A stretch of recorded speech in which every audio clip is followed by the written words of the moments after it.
Well, Megan, it is Thursday. Rush Limbaugh died yesterday. So that's how we start off the show. And your co hosts uh, ran down a lovely list uh, of the despicable things that Rush Limbaugh did on air on his radio program.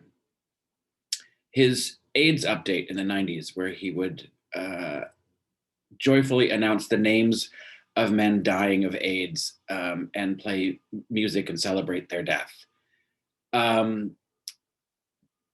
The mocking Michael J. Fox and his Parkinson's, referring over and over to groups of Black people in the most racist ways, calling the NFL a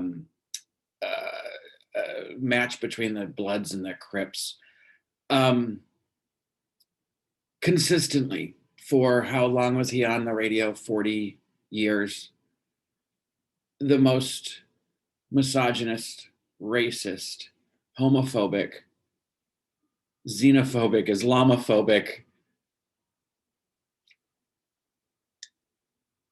things a person could say, as well as just outright, just outright blatant lies. Just lies.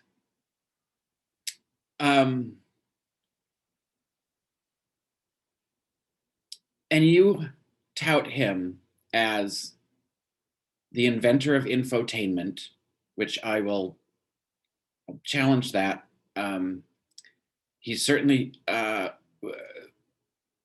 popularized the notion, and we will get back to that whole idea of infotainment in a minute when we talk about the Fairness Act. And I'm so glad Whoopi brought that up. I was just talking about it yesterday, not here.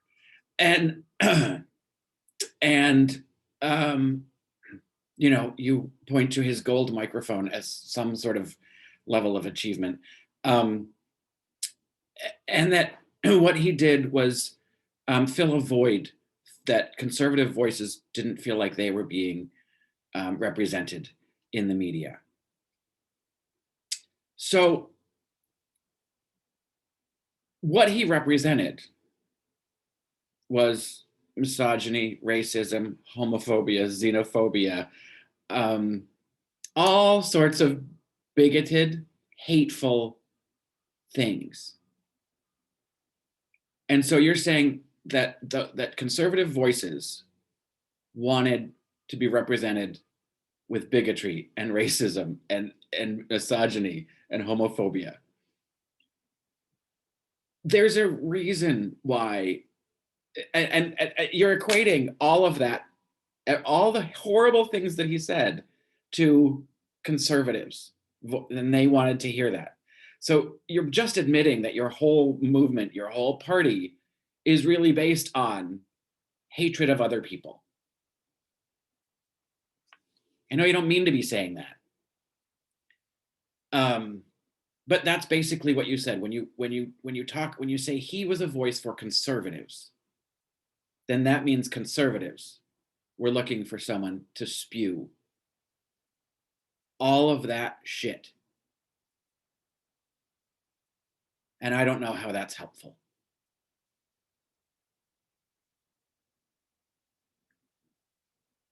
So let's go back to his status as an infotainer. And Whoopi was absolutely correct. Ronald Reagan gutted the Fairness Act, which required on-air broadcasters, whether it be television or radio, to have balanced viewpoints. You couldn't say one thing without having some sort of counter argument to it, right? If they're opinion pieces. So, which is that the gutting of the Fairness Act is what gave us Fox News. It's what allowed Rush Limbaugh to even exist. So, you can thank Ronald Reagan for that, for the ability to go on television and spew a bunch of lies and have it completely and entirely unchecked, unbalanced.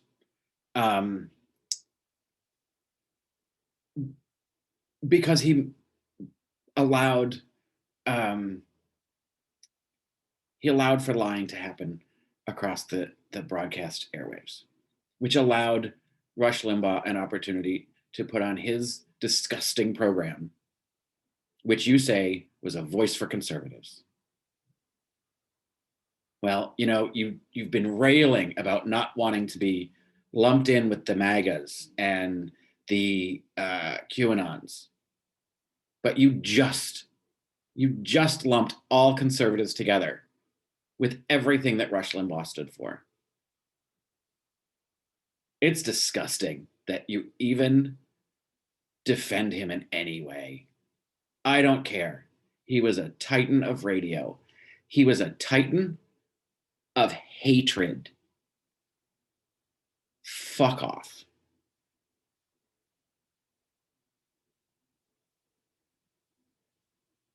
It's never nice to say that you're glad someone's dead.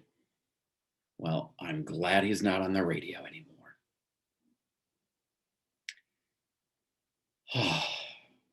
And then when we talk about Texas, and again, God bless, Whoopi had her little fact notes today.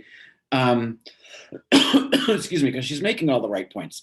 That the energy in Texas is 80% coal, natural gas, and nuclear. Less than 20% is from renewable sources. The problem in Texas isn't that the Green New Deal, which by the way hasn't passed, or that it's renewable energy sources that have caused this problem. It was the government of Texas, the Republican administrations of Texas that refused federal regulation, so removed themselves from the nationwide grid, created their own separate little grid, which means they have no ability to pull power from any other source if something goes wrong with them. And then that meant they didn't have to adhere to federal regulations. So by not having to adhere to federal regulations, they cheaped out and they didn't equip their systems to be to uphold to withstand cold temperatures. All of these systems of power exist all across the country, in the north, in Alaska, in Canada, all across the northern US, and they do just fine in the cold. You know why? Because they adhere to the federal regulations about temperature standards. Texas did not. So their power grid has failed and they have no recourse because they isolated themselves. All on the policies of Republican administrations across Texas. And what do you do when the topic comes up? You talk about, Ted Cruz flew to Cancun. And but I just checked my Twitter and he's coming back right now. And complain about or critique the optics of that trip for Ted Cruz. People are dying in Texas because they don't have power or water. And it's fucking freezing. And it's a direct result of the policies of the Republican administrations. And the thing you have to say is about optics. Because a shithead senator decided to go to Mexico.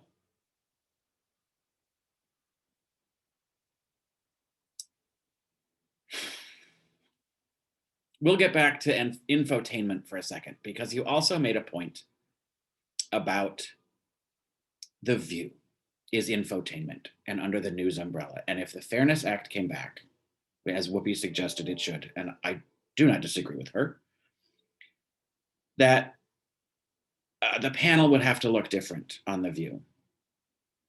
That's not necessarily because there's only one of you conservative and four, and you said four of them. Sarah's kind of middle of the road. But you know what? If you got rid of Joy and replaced her with Anna Navarro, and you'd have two conservatives, and then Sunny and Sarah, and then you'd have a moderator, that would be fine. I'd be happy if you had another conservative voice on that program, because yours is really hard to listen to on a daily basis. But you talked about conservatives not having a place on mainstream media, which is incorrect. Under the Fairness Act, there was literally argument and counter argument every time. You're probably too young to remember when that existed, but that's okay. And technically, under the Fairness Act, you don't need to have multiple representations. You could have your same configuration of the View.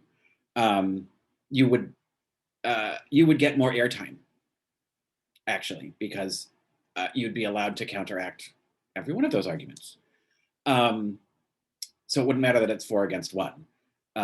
It would be about fairness of opinion time.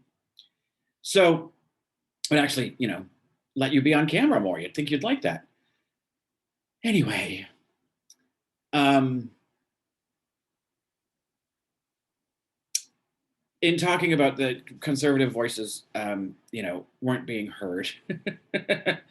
I'm just reminded of a scene, and I don't remember the movie. It was on Netflix. It just came out at the end of the year, in which Lisa Kudrow plays a Republican pundit or spokesperson, or I don't remember. I think she's playing sort of a Kayleigh McEnany role. I don't remember, but she has a great about, I don't know, a minute and a half where she says, conservative voices are being silenced, and then lists all the places where she said that, and you get a clip of her saying conservative voices are being silenced on Tucker Carlson, and conservative voices are being silenced on the Joe Rogan show. And it's the title of my book, Conservative Voices Are Being Silenced, and a nationwide bestseller.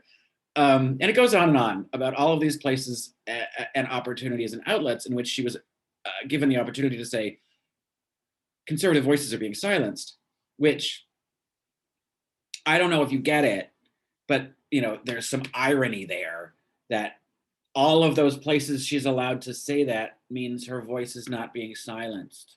Get it? You're on TV every day, and you consider yourself a conservative voice. You are not silenced, although you are when you're muted, which I think maybe is sometimes best for all of us.